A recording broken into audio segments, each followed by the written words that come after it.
ಜನ ಕರಕುಶಲ ಕಾರ್ಮಿಕರಿಗೆ ಮತ್ತೆ ನಿರುದ್ಯೋಗ ಯುವಕರಿಗೆ ಒಂದು ಉದ್ಯೋಗವನ್ನು ಕೆಲಸ ಕೊಡ್ತಕ್ಕಂಥ ಒಂದು ಕೆಲಸ ಮಾಡ್ತಾ ಇದ್ದೀನಿ.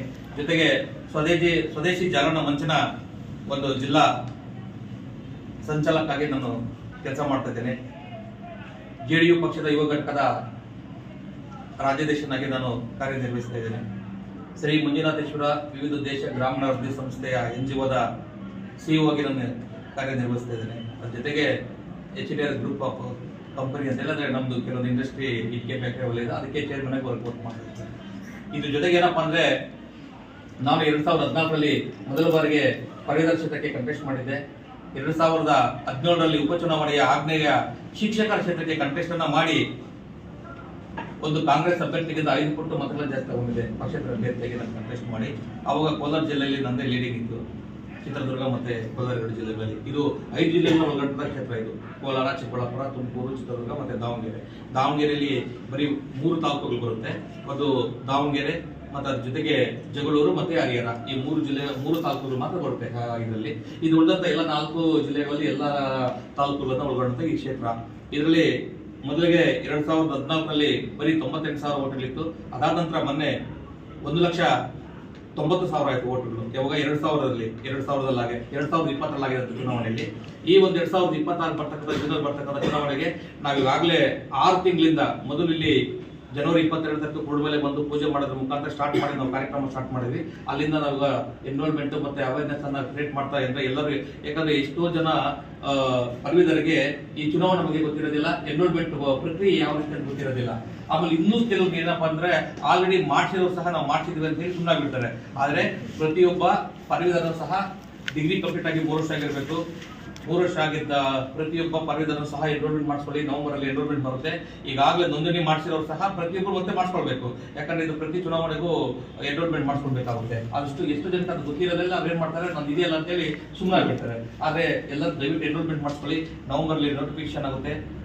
ದಯಮಾಡಿ ಈ ಬಾರಿ ನನ್ಗೊಂದು ಅವಕಾಶ ಮಾಡಿಕೊಡಿ ಅಂತ ಹೇಳಿ ನಾನು ತಮ್ಮಲ್ಲಿ ಎಲ್ಲ ಮುಳುವಾಗಿನ ಎಲ್ಲ ಪದವೀಧರ ಮತದಾರರಿಗೆ ನಾನು ರಿಕ್ವೆಸ್ಟ್ ಮಾಡ್ಕೊಂತ ಇದ್ದೀನಿ.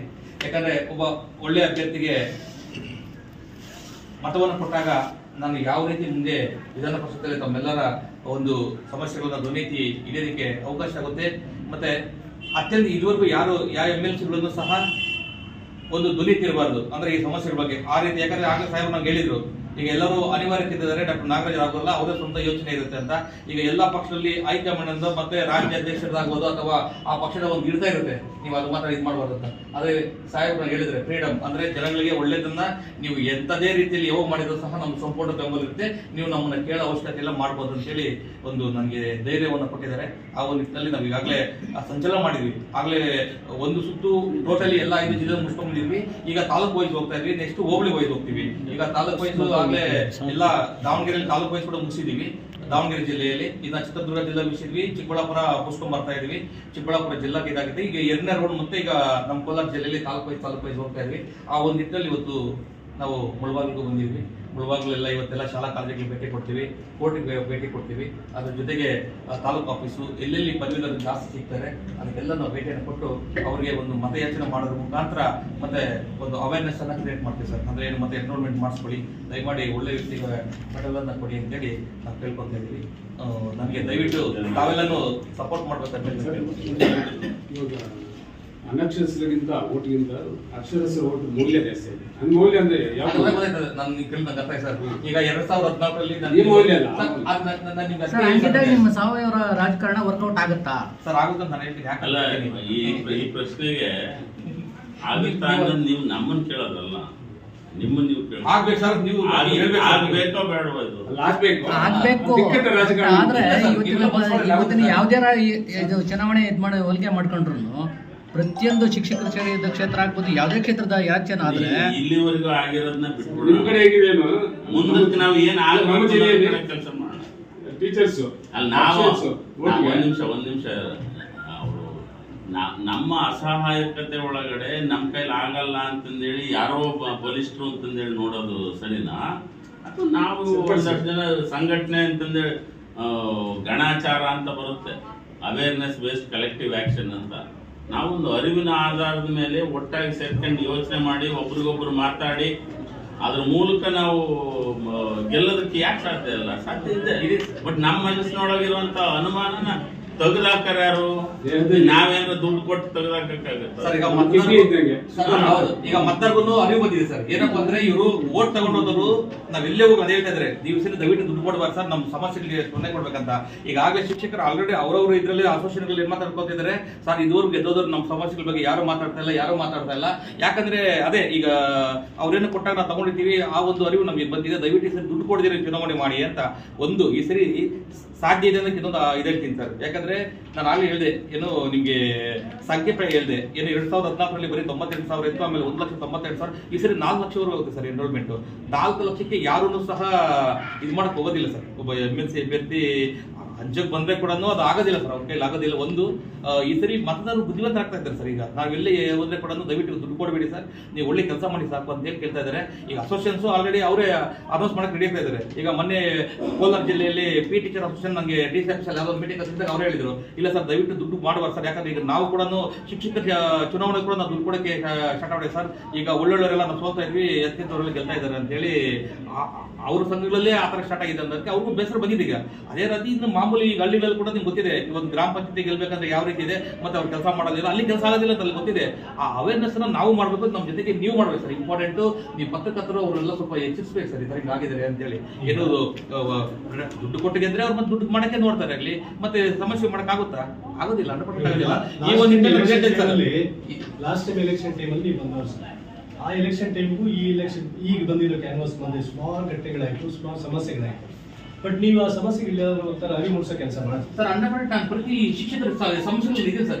ಡಿಸ್ಟ್ರಿಕ್ಟ್ ಮಟ್ಟದಲ್ಲಿ ನೀವು ಹೇಳಿದ್ರೆ PT ಮಾಸ್ಟರ್ಗಳು ಅವರು ರಾಜ್ಯ ಮಟ್ಟದಲ್ಲಿ ಹೋರಾಟ ಮಾಡಿದ್ರು, ಇದುವರೆಗೂ ಕಾಲ್ಪನೆ ಮಾಡಿಲ್ಲ ಸರ್. ಸೊ ಅದಕ್ಕೆಲ್ಲ ನೀವು ಸ್ಪಂದಿಸ್ತಾ ಇದ್ದೀರಿ ಸರ್? ಸ್ಪಂದನೆ ಇಲ್ಲ ಸರ್. ರೀಸೆಂಟ್ ಆಗಿ ಸಾಹೇಬ್ ಕರ್ಕೊಂಡು ಹೊರಟವ್ರ ಹತ್ರ ನೋಡಿ, ಮತ್ತೆ ಒಂದು ತಿಂಗಳ ಕೆಳಗಡೆ ಇವರು ಯಾರು ನಮ್ಮ ಅತಿಥಿ ಉಪನ್ಯಾಸಕರು ಇದ್ರು ಫ್ರೀಡಂ ಪಾರ್ಕ್ ಅಲ್ಲಿ ಕೂತ್ಕೊಂಡಿದ್ರು. ಅದೆಲ್ಲ ಮಾತ್ರ ಅಲ್ಲೇ ಯಾವ ಗೆದ್ದಿರ್ತಕ್ಕಂತ ಇವರು ಬಂದಿರ್ಲಿಲ್ಲ, ಯಾರು ಪ್ರತಿನಿಧಿ ಬಂದಿಲ್ಲ. ಸಾಹೇಬ್ರು ನಾವೆಲ್ಲ ಹೋಗಿ ಕೂತ್ಕೊಂಡು ನಾವು ಯಾವತ್ತು ಇದು ಗುರು ಪೌರ್ಣಮಿ ದಿವಸನೇ ನಾವು ಅಲ್ಲಿ ಕೂತ್ಕೊಂಡು ನಾವು ಸಹ ದಂಡೆಯಲ್ಲಿ ಕೂತ್ಕೊಂಡು ನಾವು ಏನ್ ಮಾಡಿದ್ರೆ ಅವ್ರ ಸಮಸ್ಯೆಗಳು ತಗೊಂಡೋಗಿ ಗುರುಮಠದಲ್ಲಿ ಇದು ಮಾಡಿದ್ವಿ. ಅದ್ರ ಜೊತೆಗೆ ನೀವು ಯಾವುದೇ ಶಿಕ್ಷಕರಿಗೆ ಕೇಳಿ, ಡಾಕ್ಟರ್ ನಾಗರಾಜ್ ಅವರು ಯಾವುದೇ ಒಂದು ಶಿಕ್ಷಕರ ಸಮಸ್ಯೆಗಳಾದಾಗ ಇರ್ತಾರ ಅಂತ ಹೇಳಿ ಫಸ್ಟ್ ನಾನು ಇರ್ತೀನಿ ಮುಂದೆ. ಆಮೇಲೆ ಎರಡನೇದು ಗೌರವತಿಗೆ ಮತ್ತು ಅತಿಥಿ ಎರಡೇ ಸರ್ಕಾರದ ಒಂದು ಕಾಲ್ ಮಾಡ್ತಾರೆ. ನಿರುದ್ಯೋಗ ಸಮಸ್ಯೆ, ಹುಡುಗರು ಓದಿರ್ತಾರೆ, ನೆಕ್ಸ್ಟ್ ಇವ್ರಿಗೆ ಒಂದು 10 ವರ್ಷ ಆಗ್ಬಿಟ್ರೆ ನೆಕ್ಸ್ಟ್ ಬ್ಯಾಚ್ ಸರ್. ಈಗ 2,70,000 2,80,000 ಎಲ್ಲ ಇಲಾಖೆಗಳು ಸೇರಿ ಕರ್ನಾಟಕದಲ್ಲಿ ಸರ್ಕಾರಿ ಹುದ್ದೆ ಖಾಲಿ ಇದೆ ಸರ್. 2,80,000 82,000 ಇದೆ ಖಾಲಿ ಇದೆ ಸರ್ ಹುದ್ದೆ. ನಾನು ಇದ್ರ ಮಟ್ಟದಲ್ಲಿ ಒಂದು ದೊಡ್ಡ ಮಟ್ಟ ಹೋರಾಟ ಮಾಡಿ ಸರ್ಕಾರಕ್ಕೂ ಮನವಿನ ಸಹ ಸಲ್ಲಿಸಿದ್ದೀನಿ. ಒಂದು ಇದ್ರಲ್ಲಿ ಬಂದಿತ್ತು, ನಿಮ್ಗೆ ಇದರಲ್ಲಿ ಪೇಪರ್ ಇದರಲ್ಲಿ ನಂದು ಬಂದಿತ್ತು, ಇದರ ದೊಡ್ಡ ಹೋರಾಟ ಮಾಡಿದರೆ ಈ ತರ ಕೊಡಿ ಅಂತ ಇದೆ. ಈಗಲ್ಲ 6 months ಬ್ಯಾಕೆ ಬಂದಿತ್ತು ಸರ್. ಇದ್ರ ಬಗ್ಗೆ ದೊರೆಯುತ್ತಲ್ಲ ಇವಾಗ ನಿಮ್ಮ JDU ಪಕ್ಷ ಆದ್ರೂ ಇಡೀ ರಾಜ್ಯದಲ್ಲಿ ಈಗ ನೀವ್ ಹೇಳ್ತಾ ಇರೋದು ಈ ಸಮಸ್ಯೆಗಳು ಏನಿದಾವೆ, ಇದಕ್ಕೆ ಇದು ಹೆಂಗೆ ಅಂತಂದ್ರೆ ಎಲೆಗಳಿಗೆ ನೀರ್ ಹಾಕಿದಂಗೆ ಆಗುತ್ತೆ ಹೊರತು ರೂಟ್ ಕಾಸ್ ಏನು ಅಂತ ಅನ್ನೋದಕ್ಕೆ ಹೋಗ್ಬೇಕು. ನೀರ್ ಹಾಕಬೇಕಾದ್ರೆ ಈ ತರದ ಅವ್ಯವಸ್ಥೆ ಆಗಿದೆ, ಜನರಿಗೆ ಕೆಲಸ ಇಲ್ಲ, ಇದಕ್ಕೇನು ರೂಟ್ ಕಾಸ್ ಏನು ಅಂತ ನಾವು ಆಳಕ್ಕೆ ಕೇಳಿದ್ರೆ, ನಾನು ಮೊದಲೇ ಹೇಳ್ದಂಗೆ ಎಲ್ಲ ಸುತ್ಕೊಂಡು ನಮ್ಮ ಹತ್ರನೇ ಬರುತ್ತೆ. ಇಂಥ ವ್ಯವಸ್ಥೆ ಮಾಡ್ಕೊಂಡಿದೀವಿ ನಾವು, ಯಾರೋ ಮಾಡಿರೋದಲ್ಲ ಇದು. ಈ ವ್ಯವಸ್ಥೆ ನಾವು ಮಾಡ್ಕೊಂಡಿದ್ವಿ. ಇವ್ರಿಗೆಲ್ಲ ಗ್ರಾಜುಯೇಟ್ಸ್ಗೆ ಕೆಲಸ ಇಲ್ಲ, ಯಾರಿಗೂ ಕೆಲಸ ಇಲ್ಲ, ಈ ಥರದ ವ್ಯವಸ್ಥೆ. ಇದಕ್ಕೆ ಬದಲಾವಣೆ, ಇದಕ್ಕೊಂದು ಪರಿವರ್ತನೆ ತರಬೇಕು ಅಂದ್ರೆ ಈಗ ಇವರೊಂದು ಮಾದರಿ ಮಾಡಿದ್ದಾರೆ, ಕಲ್ಲಂದೂರು ಪಾಟ್ರಿ ಕ್ಲಸ್ಟರ್ ಅಂತ ಮಾಡಿದ್ದಾರೆ. ಅಲ್ಲಿ ಸುಮಾರು ಜನರಿಗೆ ಕೆಲಸ ಕೊಡೋದಕ್ಕೆ ಅಂತ ಹೇಳ್ಬೇಕು, ಇವರು ಎಲ್ಲ ಹೋಗಿ ಕೆಲಸಕ್ಕೆ ಸೇರ್ಬೋದು. ಸಂಖ್ಯೆ ಜಾಸ್ತಿ ಮಾಡಬೇಕು ಸರ್. ಈಗ ನಾವು ಇದು ಸ್ವಯಂ ಉದ್ಯೋಗದ ಬಗ್ಗೆ ನಾವು KVS ಏನ್ ಮಾಡ್ತಿದ್ವಿ, ಉಚಿತ ಟ್ರೈನಿಂಗ್ ಅಂದ್ಬಿಟ್ಟು ಉಚಿತವಾಗಿ KVS sir, khadi village industrial commission ಅಲ್ಲಿ ನಾವೇನ್ ಮಾಡಿ ಟೈಪ್ ಮಾಡ್ಕೊಂಡು ನಮ್ಮ NGO ನಾವು ಅಲ್ಲಿ ಏನ್ ಮಾಡ್ತೀವಿ ಅಂದ್ರೆ ಅಗರಬತ್ತಿ ಮಾಡ್ತಕ್ಕಂಥ ಕಾರ್ಖಾನೆಗಳಿಗೆ ಮತ್ತೆ ಇವ್ರಿಗೆ ಎಂಪ್ಲಾಯ್ಮೆಂಟ್ ಯಾವ ತರ ಮಾಡಬೇಕು ಟ್ರೈನಿಂಗ್ ಅನ್ನು ಕೊಟ್ಟು ಮತ್ತೆ ಅವ್ರಿಗೆ ಉಚಿತವಾಗಿ ಮಿಷನ್ ಕೊಡ್ತಾ ಇದ್ವಿ. ಅದ್ರ ಜೊತೆಗೆ ಅಡಿಕೆ ತಟ್ಟೆಗಳ ಪ್ಲೇಟ್, ಊಟದ ಮಾಡ್ತಕ್ಕಂಥ ಪ್ಲೇಟ್ಗಳಾಗ್ಬೋದು, ಅಗರಬತ್ತಿ ಆಗಿರ್ಬೋದು, ಕುಮ್ಮಗಾರಿಕೆ ಮಾಡ್ತಕ್ಕಂಥದ್ದು. ನಾವು ಮೊನ್ನೆ ರೀಸೆಂಟ್ ಆಗಿ 518 ಜನಕ್ಕೆ ಕುಮ್ಮಗಾರಿಕೆ ಮಾಡ್ತಕ್ಕಂಥ ಮಿಷನ್ಸ್ ಫ್ರೀ ಕೊಡ್ಸಿದ್ವಿ, ಅಂದ್ರೆ ಟ್ರೈನಿಂಗ್ ಅನ್ನು ಕೊಟ್ಟು ಸಹ. ಜೊತೆಗೆ ಆಮೇಲೆ ಟೂಲ್ ಕಿಟ್ಸ್, ಇದ್ರದ್ದು ಪ್ಲಂಬಿಂಗ್ ಅಂತ ಟೂಲ್ ಕಿಟ್ಸ್ ಕೊಡ್ತಾ ಇದ್ವಿ. ಶೂಗಳನ್ನ ಮಾಡ್ತಕ್ಕಂಥ ಮಿಷಿನ್ಸ್ ಅದನ್ನ ಕೊಡಿಸಿದ್ವಿ. ಮಹಿಳೆಯರಿಗೆ ಟೈಲರಿಂಗ್ ಅನ್ನ KVC ಜೊತೆಗೆ ಜೊತೆಗೆ ನಾವು ಟೈಪ್ ಮಾಡ್ಕೊಂಡು ಇದು ಮಾಡ್ತಾ ಇದ್ವಿ. ಮತ್ತೆ ಹಣ್ಣು ಮತ್ತೆ ಜ್ಯೂಸ್, ಹಣ್ಣುಗಳಲ್ಲಿ ಮತ್ತೆ ತರಕಾರಿಗಳಲ್ಲಿ ಸಂಸ್ಕರಣೆ ಮಾಡಿ ಜ್ಯೂಸು ಮತ್ತೆ ಕೆಚಪ್ಗಳನ್ನ ಮಾಡ್ತಕ್ಕಂಥ ಟ್ರೈನಿಂಗ್ ಅನ್ನು ಕೊಟ್ಟು ಮಿಷನ್ಸ್ ಎಲ್ಲ ಕೊಡ್ತಾ ಇದ್ವಿ. ಬಟ್ ನಾವೇನಪ್ಪ ಅಂದ್ರೆ ಈ ಬೇರೆಯವ್ರ ತರ ಬಂದು ಪಬ್ಲಿಕ್ ಅಲ್ಲಿ ನಿಂತ್ಕೊಂಡು ನಾವು ಈ ತರ ಮಾಡ್ತಾ ಇದೀವಿ ಅಂತ ಪ್ರಚಾರ ತಗೊಳಕ್ ಹೋಗೋದಿಲ್ಲ. ರಾಜ್ಯ ಕಾಂಗ್ರೆಸ್ ಸರ್ಕಾರ ಗ್ಯಾರಂಟಿ ಯೋಜನೆ ಜಾರಿಗೆ ತಂದ್ಮೇಲೆ ರಾಜ್ಯದಲ್ಲಿ ಯಾವ ಕ್ಷೇತ್ರಗಳಿಗೂ ಅಭಿವೃದ್ಧಿ ಆಗ್ತಾ ಇಲ್ಲ. ಎಲ್ಲ ಇಲಾಖೆಗಳಿಗೂ ಖಾಲಿ ಇದೆ, ಪೋಸ್ಟ್ ಖಾಲಿ ಇದೆ, ಡೆವಲಪ್ಮೆಂಟ್ಸ್ ಆಗ್ತಾ ಇಲ್ಲ. ನೀವು JDU ಪಕ್ಷದಿಂದ ಏನು ಹೋರಾಟ ಮಾಡಿದ್ರೆ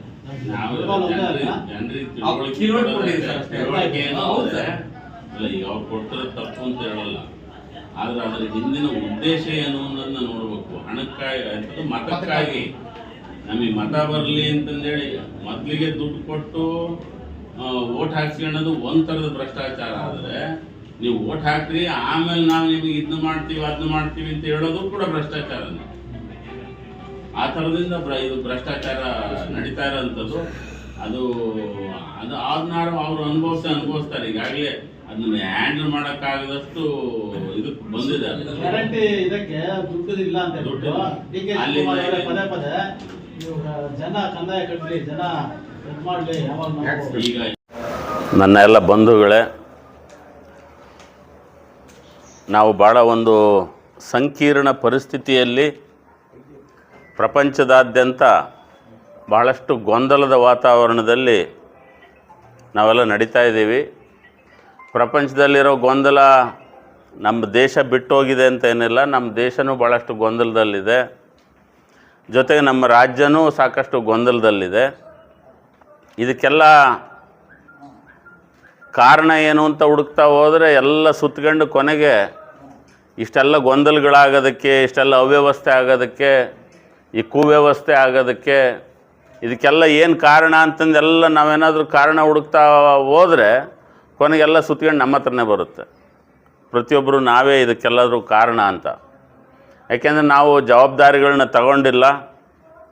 ನಾವು ಏನೋ ಹೆಂಗೋ ನಡೆಯುತ್ತೆ ಬಿಡು ಅಂತಂದೇಳಿ ಬಿಟ್ಟಿದ್ದರಿಂದ ಈಗಿರೋಂಥ ರಾಜಕೀಯ ವ್ಯವಸ್ಥೆ ಇರ್ಬೋದು, ನಮ್ಮ ಪರಿಸರದ ನಾಶ ಇರ್ಬೋದು, ಕೃಷಿಯಲ್ಲಿ ಅದು ಅನಾರೋಗ್ಯಕರ ಕೃಷಿ, ಯಥೇಚ್ಛವಾಗಿ ರಾಸಾಯನಿಕಗಳನ್ನ ಬಳಸಿ ಮಾಡ್ತಾ ಇರೋಂಥ ಕೃಷಿ, ಅದರ ಮೂಲಕ ಎಲ್ಲ ಜನರ ಆರೋಗ್ಯನ ಹಾಳು ಮಾಡ್ತಾ ಇರೋವಂಥದ್ದು ಆ ಥರದ ಕೃಷಿ. ಇನ್ನು ಆರೋಗ್ಯ ಕೆಟ್ಟು ಅದು ಎಲ್ಲರೂ ಎಂಥದ್ದು ವೈದ್ಯೋ ನಾರಾಯಣ ಇಂಥದ್ದು ದೇವರು ಅನ್ನೋಥರ ವೈದ್ಯೋ ನಾರಾಯಣ ಹರಿ ಅಂತಾರೆ.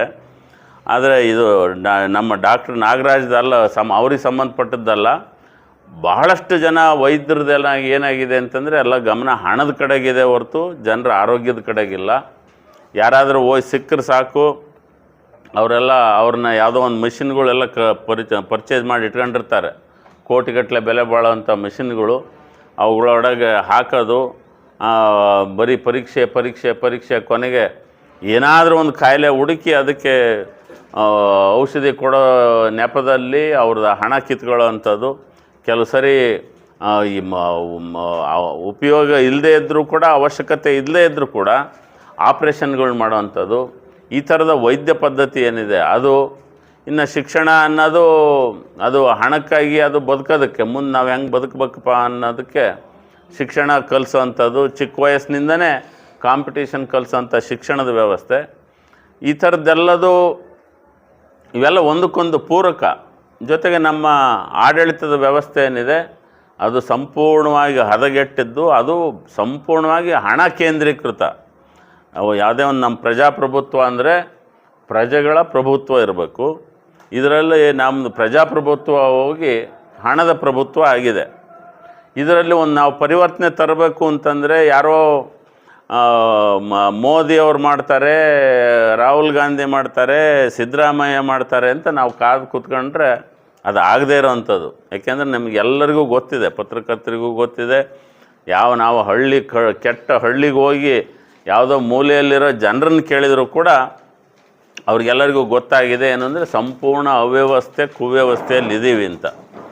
ನಾವು ಮೂಲತಃ ಸಮಾಜವಾದದ ಹಿನ್ನೆಲೆಯಿಂದ ಬಂದಿರೋವಂಥವ್ರು. ನಮ್ಮ ತಂದೆ JH ಪಟೇಲ್ರಾಗಲಿ, ಮತ್ತು ಈಗಿರುವಂಥ ಮುಖ್ಯಮಂತ್ರಿ ನಿತೀಶ್ ಕುಮಾರ್ ಅವರಾಗಲಿ, ರಾಮ್ ಮನೋಹರ್ ಲೋಹಿಯಾ ಅವರ ಶಿಷ್ಯರು, ಜೊತೆ ಜಾರ್ಜ್ ಫರ್ನಾಂಡಿಸು, ಮಧುಲಿಮಿಯೆ, ಈ ಥರ ಕರ್ಪೂರಿ ಠಾಕೂರು, ಈ ಥರದ ಭಾಳಷ್ಟು ನಾಯಕರುಗಳ ಜೊತೆಗೆ ಭಾರತ ದೇಶದಲ್ಲಿ ಒಂದು ಸಮಾಜವಾದದ ಎಲ್ಲರೂ ಸಮ ಅನ್ನೋಂಥ ಭಾವನೆ ಬರೋದಕ್ಕೆ, ಆರ್ಥಿಕವಾಗಿ ಎಲ್ಲರನ್ನೂ ಸಮ ಮಾಡೋದಕ್ಕಾಗಲ್ಲ, ಆದರೆ ನಮಗೆ ಭಾವನೆಯಲ್ಲಿ ನಾವೆಲ್ಲರೂ ಸಮ, ಯಾರೋ ದೊಡ್ಡವರು ಅಂತಲ್ಲ, ಯಾರೋ ಚಿಕ್ಕವರು ಅಂತಲ್ಲ, ಅವರು ನಾವು ಸಮ ಅಂತನ್ನೋಂಥ ಭಾವನೆ ಇರೋಂಥ ಒಂದು ಸಮಾಜವನ್ನು ಕಟ್ಟಬೇಕು ಅಂತಂದೇಳಿ ಹಲವಾರು ದಶಕಗಳು ರಾಮ್ ಮನೋಹರ್ ಲೋಹಿಯಾ ಅವರ ಮಾರ್ಗದರ್ಶನದಲ್ಲಿ ನಮ್ಮ ತಂದೆಯವರು ಅವರೆಲ್ಲರೂ ಕೆಲಸ ಮಾಡಿದ್ದಿದೆ. ಈಗ ಮತ್ತೆ ಅದನ್ನು ನಾವು ಮುಂದುವರ್ಸ್ಕೊಂಡು ಹೋಗೋಂಥದ್ದು ರಾಮಕೃಷ್ಣ ಹೆಗಡೆ ಅವರು, ನಜೀರ್ ಸಾಹೇಬರು ಈ ಅಧಿಕಾರ ವಿಕೇಂದ್ರೀಕರಣದ ಬಗ್ಗೆ ಆಸಕ್ತಿಯನ್ನು ತೋರಿಸಿ ಈಗೆಲ್ಲ ಅಧಿಕಾರ ಅನ್ನೋದು ಕೇಂದ್ರೀಕೃತ ಆಗಿದೆ.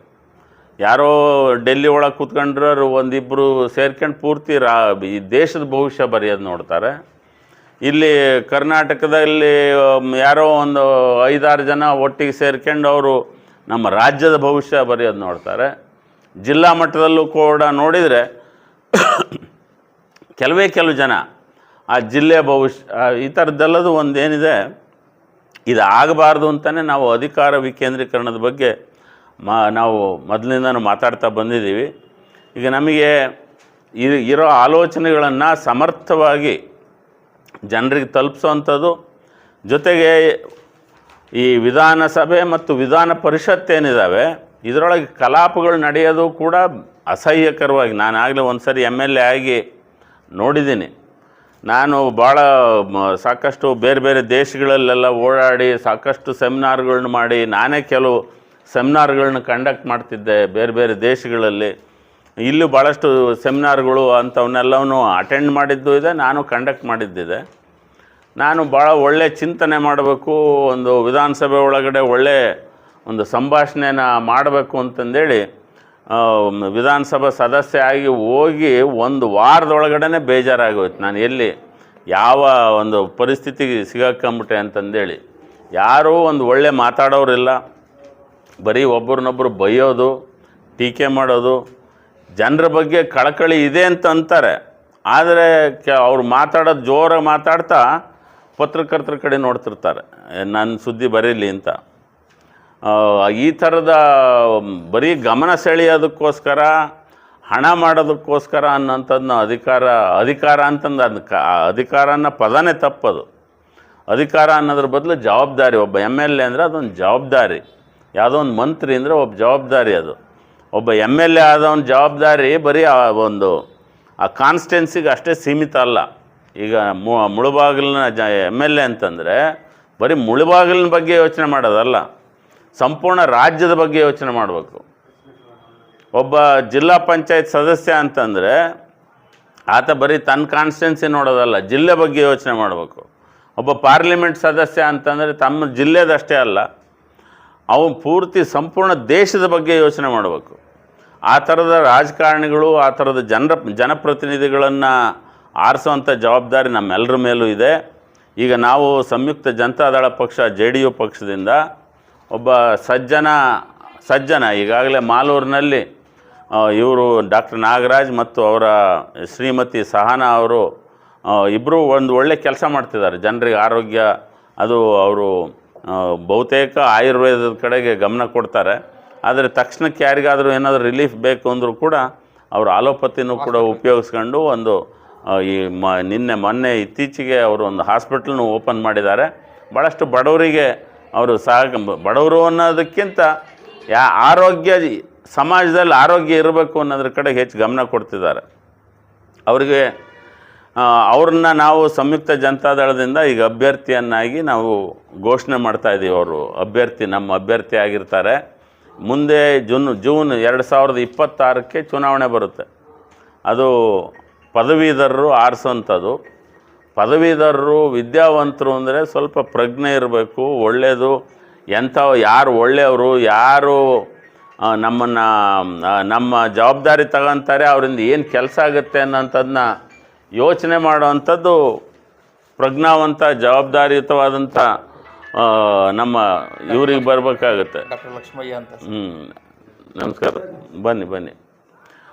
ಸೊ ಆ ಥರದ್ದೊಂದಿರಬೇಕಾಗುತ್ತೆ. ಹಾಗಾಗಿ ನಾವು ಪ್ರಜ್ಞಾವಂತ ಮತದಾರರು ಅಂದರೆ ಈಗ ನಮ್ಮ ಪದವೀಧರರು ಏನಿದ್ದಾರೆ ಅವ್ರನ್ನೆಲ್ಲರನ್ನು ಭೇಟಿ ಮಾಡೋದಕ್ಕೆ ಹೊರಟಿದ್ದೀವಿ. ಅದಕ್ಕೆ ಮೊದಲಿಗೆ ನಾವು ಪತ್ರಕರ್ತರು ಭಾಳ ಪ್ರಜ್ಞಾವಂತರು ಅಂತ ನಾವು, ಯಾಕೆಂದರೆ ಬಹುತೇಕರು ಡಿಗ್ರಿ ಹೋಲ್ಡರ್ಸ್ ಇರ್ತಾರೆ.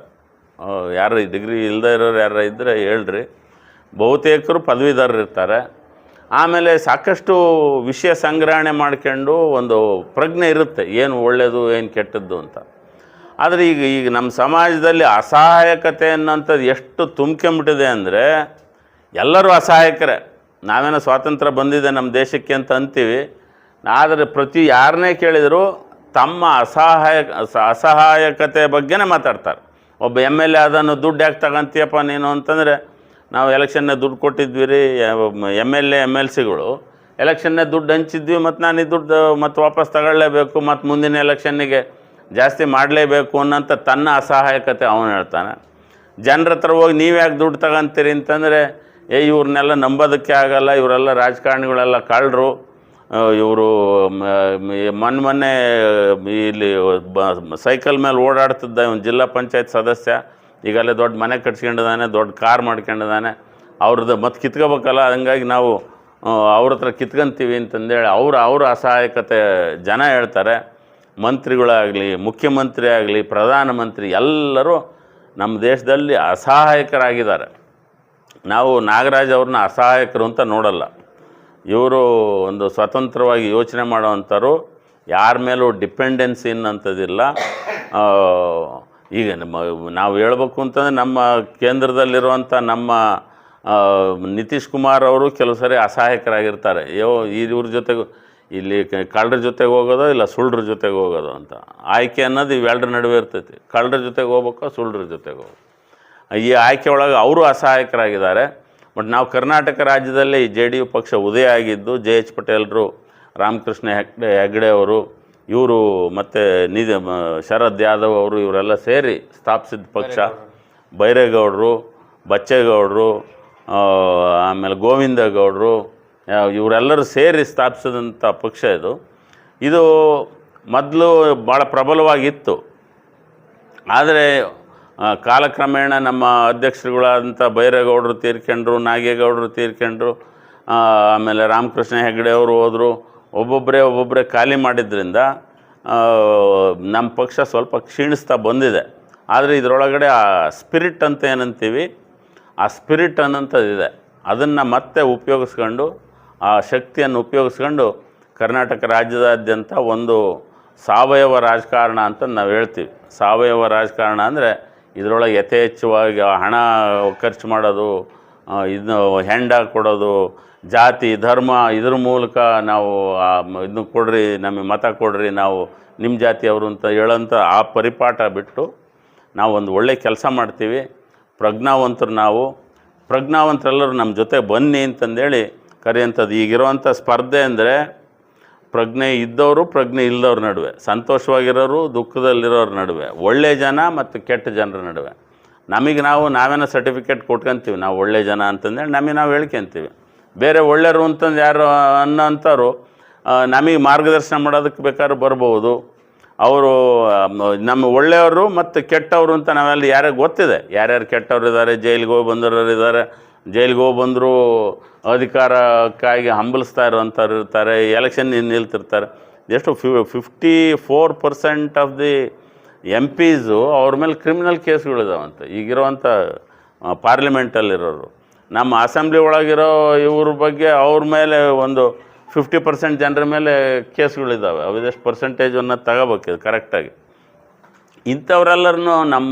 ಇಂಥವರೆಲ್ಲರೂ ನಮ್ಮನ್ನು ಆಳೋಂಥವ್ರು ಅಂತಾದರೆ ನಾವು ಎಂಥ ದುಸ್ಥಿತಿಯಲ್ಲಿದ್ದೀವಿ ಅಂತ ಗೊತ್ತಾಗುತ್ತೆ. ಅದಕ್ಕೆ ನಾವೆಲ್ಲರೂ ಎಚ್ಚರಗೊಳ್ಬೇಕಾಗಿದೆ. ಆ ಎಚ್ಚರಗೊಳ್ಳುವಂಥ ಪ್ರಕ್ರಿಯೆ ಅದು ಚುನಾವಣೆಯ ಪ್ರಕ್ರಿಯೆ ಮೂಲಕ ಎಲ್ಲರನ್ನೂ ಎಚ್ಚರಿಸಬೇಕು, ನಾವು ಎಚ್ಚರಗೊಳ್ಬೇಕು ಅಂತಂದೇಳಿ ನಾವು ಹೊರಟಿದ್ದೀವಿ. ಪತ್ರಕರ್ತ ಮಿತ್ರರದ್ದು ಎಲ್ಲರದು ಒಂದು ಬೆಂಬಲ ನಮ್ಮ ಜೊತೆಗೆ, ಸಹಾಯ ಬೆಂಬಲ ನಮ್ಮ ಜೊತೆಗಿರಲಿ. ಈಗ ಇದು ನೋಟಿಫಿಕೇಷನ್ ನವೆಂಬರ್ ತಿಂಗಳಲ್ಲಿ ಆಗುತ್ತೆ. ಆವಾಗ ನೀವು ಎಲ್ಲರೂ ಕೂಡ ಇದು ಎನ್ರೋಲ್ಮೆಂಟ್ ಮಾಡಿಸಿ, ಆಮೇಲೆ ನಮಗೆ ಓಟ್ ಕೊಡ್ರಿ ಅಂತ ಹಕ್ಕಿನಿಂದ ಕೇಳ್ತೀವಿ. ನಾವು ಒಳ್ಳೆಯ ಜನ, ನಮಗೆ ಓಟ್ ಕೊಡ್ರಿ ಅಂತ. ನಮಗಿಂತ ಒಳ್ಳೆ ಜನ ಅಂತ ಯಾರು ನಿಮಗೆ ಅನಿಸಿದರೆ ದಯಮಾಡಿ ತೋರಿಸ್ರಿ. ನಾವು ನಮ್ಮ ಜಾಗನ ದುಡ್ಡು ಕೊಡದೆ ಎಲೆಕ್ಷನ್ ಮಾಡ್ತೀವಿ ಅನ್ನೋಂಥದ್ದು ಕಾಂಗ್ರೆಸ್ನವರಾಗಲಿ, BJPಯವರಾಗಲಿ, JDSನ ಯಾವುದೇ ಪಕ್ಷದವರಾಗಲಿ, ಅವ್ರು ನಮಗಿಂತ ಜೋರಾಗಿ ಮಾಡ್ತೀವಿ ಅಂತಂದು ಯಾರೇ ಬಂದರೂ ಕೂಡ ನಾವು ಅವ್ರಿಗೆ ಬಿಟ್ಕೊಟ್ಟು ಸಪೋರ್ಟ್ ಮಾಡ್ತೀವಿ. ಆಮೇಲೆ ನಮ್ಮ ರವಿಕೃಷ್ಣ ರೆಡ್ಡಿ KRS ಪಾರ್ಟಿ, ಆಮ್ ಆದ್ಮಿ ಪಾರ್ಟಿಯವರು ನಮಗೆಲ್ಲ ಸಪೋರ್ಟ್ ಮಾಡ್ತೀವಿ ಅಂತ ನಿಂತ್ಕೊಂಡಿದ್ದಾರೆ. ನಾವೆಲ್ಲ ದುಡ್ಡು ಹಂಚೋರಲ್ಲ. ಆದರೆ ನಮಗೊಂದು ಒಂದು ಆತ್ಮಸ್ಥೈರ್ಯ ಅನ್ನೋಂಥದ್ದಿದೆ. ನಾವು ಯಾವಾಗಲೂ ದಾರಿ ತಪ್ಪೋರಲ್ಲ. ದಾರಿ ತಪ್ಪಿದರೂ ಕೂಡ ನೀವು ಯಾವಾಗ ಬೇಕಾದ್ರೂ ನಮ್ಮನ್ನು ಕೇಳ್ಬೋದು. ಆ ಥರದಿಂದ ನಿಮ್ಮೆಲ್ಲರದ್ದು ಬೆಂಬಲ ಇರಲಿ ಅಂತ ಒಂದು ಉದ್ದದ ಭಾಷಣ ಮಾಡಿ ನಾನು ಭಾಷಣ ಮುಗಿಸ್ತೀನಿ. ನಮಸ್ಕಾರ. ಎಲ್ಲಿ ನಾವು ಆ ಅಲಯನ್ಸ್ ಅಂತಂದರೆ ನಮ್ಮ ಕ್ಯಾಂಡಿಡೇಟ್ ಅಂತೂ ಇದ್ದೇ ಇರ್ತಾರೆ. ಅಲಯನ್ಸ್ ಅಂತಂದೇಳಿ ಅವ್ರು ಬೆಂಬಲ ಕೊಟ್ಟು ನಮ್ಮನ್ನು ಗೆಲ್ಲಿಸ್ಬೇಕಷ್ಟೆ. ನಾ ಇದ್ದೇ ನಮ್ದು ಕಂಪಲ್ಸರಿ ಸರ್.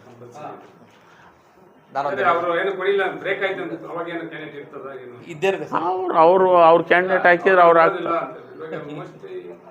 ನಮ್ಮ ಕ್ಯಾಂಡಿಡೇಟ್ ಇದ್ದೇ ಇರುತ್ತೆ JDU ಇಂದ. ಯಾಕಂದ್ರೆ ಈಗ ನಮ್ದು ಸೆಂಟ್ರಲ್ ಅಲ್ಲಿ ಹೈಯೆಸ್ಟ್ MP ಗಳಿಗೆ ಕೊಟ್ಟಿರ್ತಕ್ಕಂಥ ಒಂದು, ಮತ್ತೆ ನಿತೀಶ್ ಕುಮಾರ್ ಮೋದಿ ಅವರು ಬಹಳ ಹತ್ರದಿಂದ ಇರೋದ್ರಿಂದ ಇಲ್ಲಿ ಇದು ಮಾಡಿ ಮಾತಾಡ್ತಾರೆ.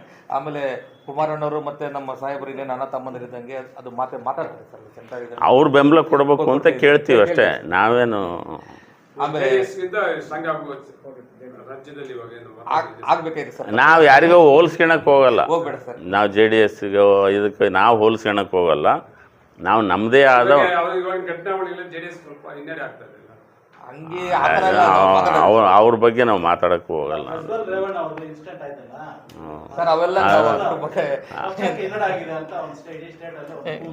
ಇರಲಿ, ಅದು ಅವ್ರಿಗೆ ಬಿಟ್ಟದ್ದು, ಅವ್ರವ್ರ ಕರ್ಮ, ಅವ್ರವ್ರ ಧರ್ಮ. ನಾವು ನಮ್ಮ ದಾರಿ ನಮಗೆ ಸ್ಪಷ್ಟವಾಗಿ ನಮ್ಮ ದಾರಿ ಏನು ಅನ್ನೋದನ್ನ ನಾನು ಹೇಳಿದ್ದೀನಿ. ನಮ್ಮ ದಾರಿ ಏನು ಅನ್ನೋದ್ರ ಬಗ್ಗೆ ನಮಗೆ ಸ್ಪಷ್ಟವಾಗಿ ಗೊತ್ತಿದೆ. ಈ JDS ಕನ್ನಡದಲ್ಲಿ ಫಸ್ಟ್ ಭಾಷಣದಲ್ಲಿ ಮಾಡಿದ್ರು.